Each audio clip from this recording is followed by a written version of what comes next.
মহর ধার্য হয়েছে না হয়নি, কিন্তু সে মহর নেয় নেই।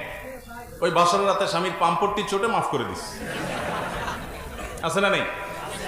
আমার দেশে মেয়েরা এত সোজা, শুধুমাত্র একটু। আর ছেলেরা এত পরিমাণ বাটপারি জানে, বাসর রাতে বলবে ধরবে মহর 10 লাখ 20 লাখ, এভাবে বলবে দেখো মহর তো এখন মুরব্বীরা ধরছে 10 লাখ এত টাকা, 20 লাখ এত টাকা। এখন আমি তো এখনো উপার্জন এভাবে করতে পারি না, অল্প স্বল্প ইনকাম, আর এই কদিন পরে ইটালি চলে যাবে, টাকার অভাব হবে, সবই তো তোমার। আর এই বোকাশোকা সহজ সরল মেয়েরাও বলে দেয় ঠিক আছে, আরে টাকা দিয়ে কি হবে, আপনি বাদ দেন, এগুলো লাগবে না। তো তুমি মাফ করে দিছো তো? হ্যাঁ আমি মাফ করে দিছি, শেষ। এই চান্সে ফেলায়া মেয়েদেরকে বোকা বানায়া এই বাটপারি করে পুরুষগুলা সব মহরনা মাফসাফ করে নেয়। এবার বেচারি মহিলা হুজুরের কাছে প্রশ্ন দেওয়া লাগে যে পকেট থেকে চুরি করে নিতে পারবো কিনা। আপনার চুরি করার দরকারটা কি? আপনি তখন তো নিজের হক নিতে পারতেন, ছেড়ে দিতে বলছে কি আপনাকে?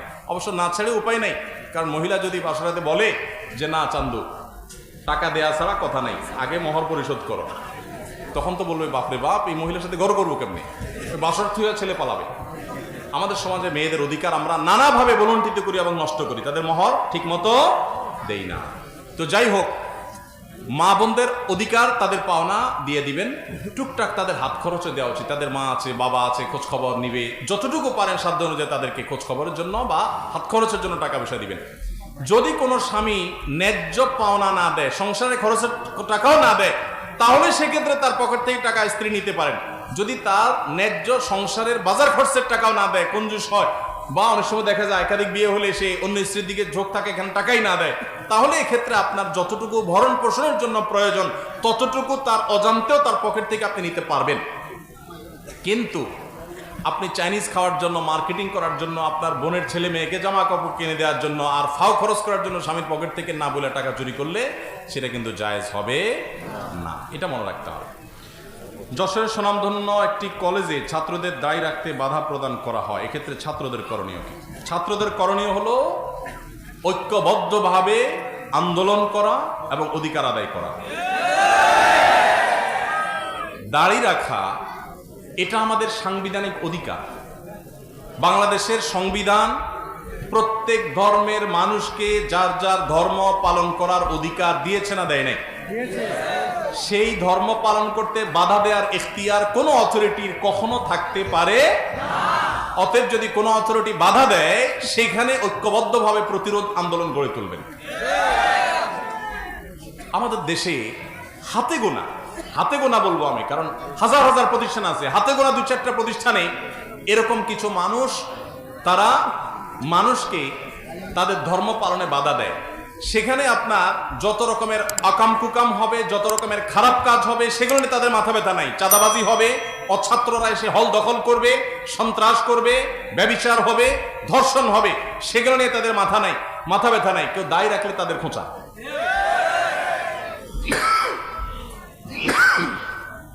অনেক লোক আছে, তারা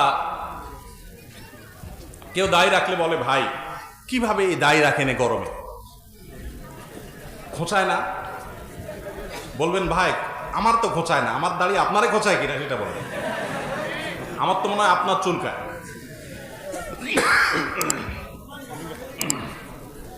তো যাই হোক, কলেজের ছাত্ররা শান্তিপূর্ণ আন্দোলনের মাধ্যমে তাদের ন্যায্য অধিকার আপনারা আদায় করা উচিত।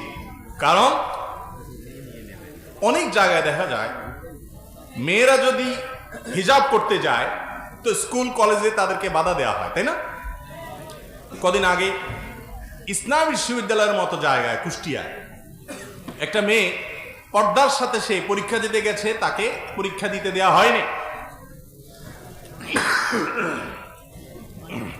সেটা নিয়ে যখন সারা দেশে ওলামা ইকরাম কথা শুরু করলেন, যখন লেখালেখি হলো, আন্দোলন হলো, প্রতিবাদ হলো, নিউজ হলো, তখন পরবর্তীতে শুনেছি তাকে তার অধিকার দেওয়া হয়েছে।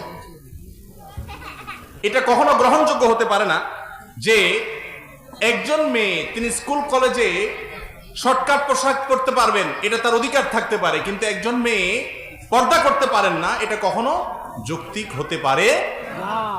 একটা ছেলে সে যে কোনো পোশাক পরতে পারবে, যে কোনো কাটিং এ চুল রাখতে পারবে, কিন্তু তার দাড়ি রাখতে পারবে না, এটা কখনো গ্রহণযোগ্য হতে পারে না।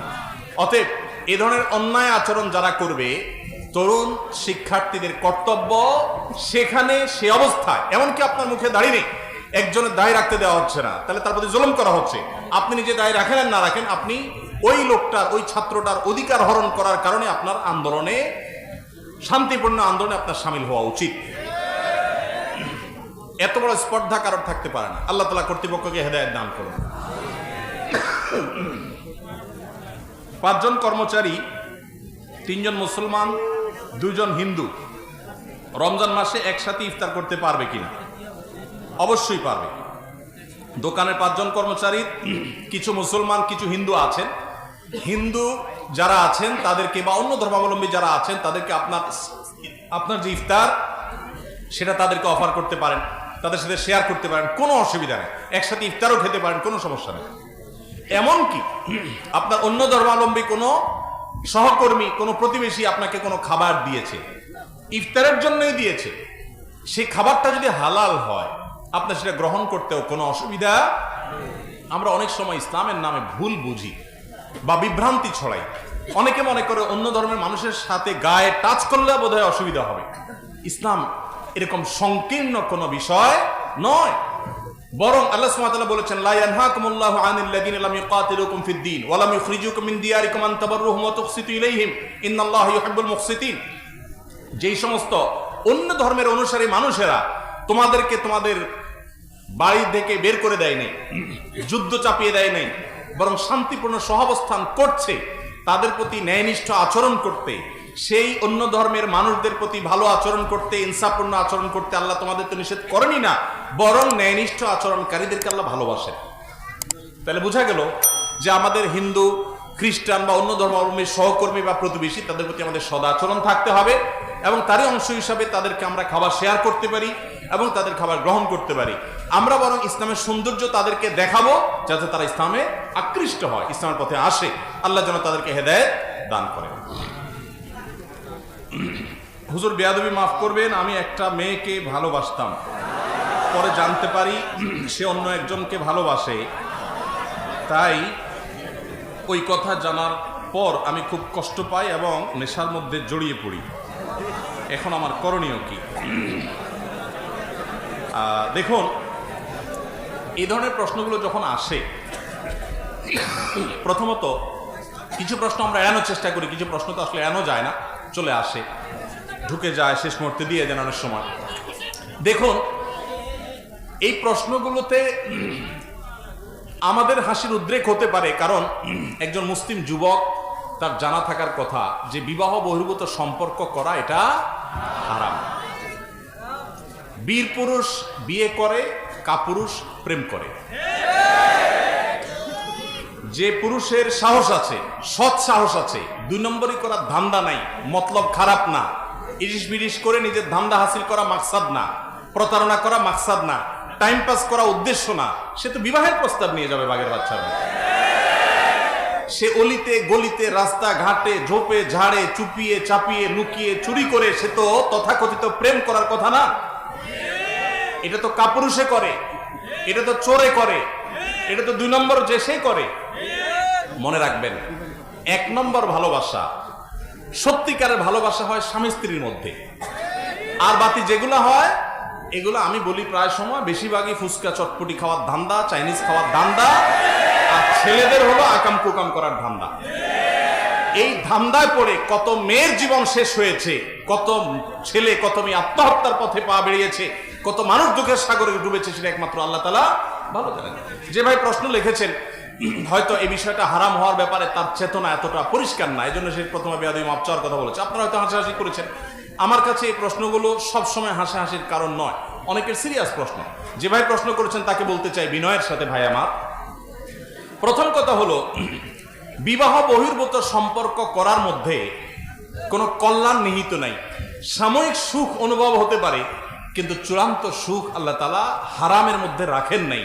এজন্য আমি প্রায় সময় বলি, দেখুন, ইসলাম কেন বৈবাহিক জীবনে কথা বলেছে, কেন বিবাহ বহির্ভূত সম্পর্ককে হারাম করেছে। যেখানে বিবাহ বহির্ভূত সম্পর্ক থাকে, বিবাহ ছাড়া সম্পর্ক, হারাম রিলেশন থাকে, এখানে কিন্তু সামাজিক কমিটমেন্ট থাকে না, পারিবারিক কোনো কমিটমেন্ট, বন্ধন, বোঝাপড়া, লেখাপড়া, কাবিন কোনো কিছু থাকে না, যার কারণে স্বেচ্ছাচারী হওয়ার, জুলুম করার, নির্যাতিত হওয়ার সুযোগ সম্ভাবনা থেকে যায়।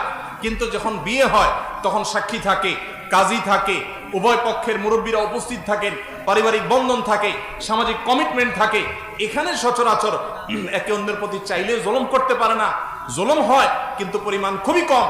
আর তথাকথিত বিবাহ বহির্ভূত তথাকথিত প্রেমের নামে যে অবৈধ সম্পর্ক হয়, এগুলোর বেশিরভাগই দেখবেন শুধুই টাইম পাস।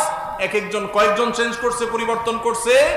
চায়না মাল যতটা লাস্টিং হয়, এদের সম্পর্ক ততটা লাস্টিং হয় না। অতএব এই 2 নম্বরে ছেড়ে দিবেন, ঠিক ঠিক বাদ দিয়া সলিড হয়ে যান। ঠিক ঠিক দরকার নাই, ভেতরে সলিড হয়ে যান, চরিত্রকে ভালো রাখেন। আমি সবসময় বলি, দেখুন আপনার ভেতরকার ভালোবাসা হলো সফট ড্রিঙ্কসের জাহাজের মতো। সফট ড্রিঙ্কসের জাহাজ খুলে ফেলবেন, 2-4 ঘন্টা খুলে রাখবেন, জাহাজ কিন্তু আর থাকবে না। আল্লাহ সুবহানাহু ওয়া তাআলা বুক ভরা ভালোবাসা দিয়েছেন, ভালোবাসা রাখার জায়গা পাচ্ছেন না। ইমানদার তার রবকে ভালোবাসবে, তার মাকে ভালোবাসবে, তার বাবাকে ভালোবাসবে, প্রতিবেশীকে ভালোবাসবে, বড়দেরকে ভালোবাসবে, ছোটদেরকে ভালোবাসবে, আল্লাহর জন্য মানুষকে ভালোবাসবে। ভালোবাসা রাখার জায়গা পাচ্ছেন না, অজায়গায় কুজায়গা খুঁজছেন।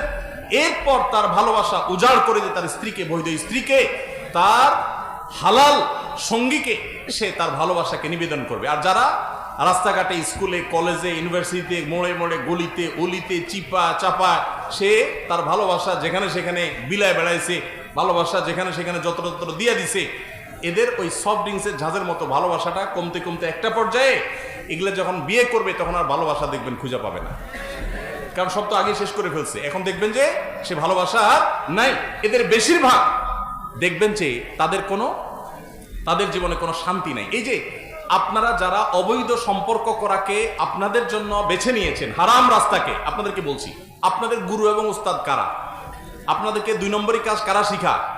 নাটক সিনেমাতে সারাদিন অভিনয় করে আপনাদেরকে বিভিন্ন অভিনেতারা শিখায় কিভাবে আপনার তথাকথিত অবৈধ প্রেম জয় করার জন্য মা বাবারে নাখোশ করতে হবে, ধর্মের বাইরে চলে যেতে হবে, সমাজের বাইরে চলে যেতে হবে, তারপরেও তথাকথিত প্রেম জয় করতে হবে। এগুলো সারাদিন ট্রেনিং দেয় যে অভিনেতা অভিনেত্রীরা, এদের বিয়ে কচু পাতার পানির চাইতেও কম লাস্টিং হয়। এত ভালোবাসাবাসি শিখায় আপনারে, তার নিজের জীবনেই ভালোবাসা নাই, কপাল পোড়া। ঠিক না বে ঠিক?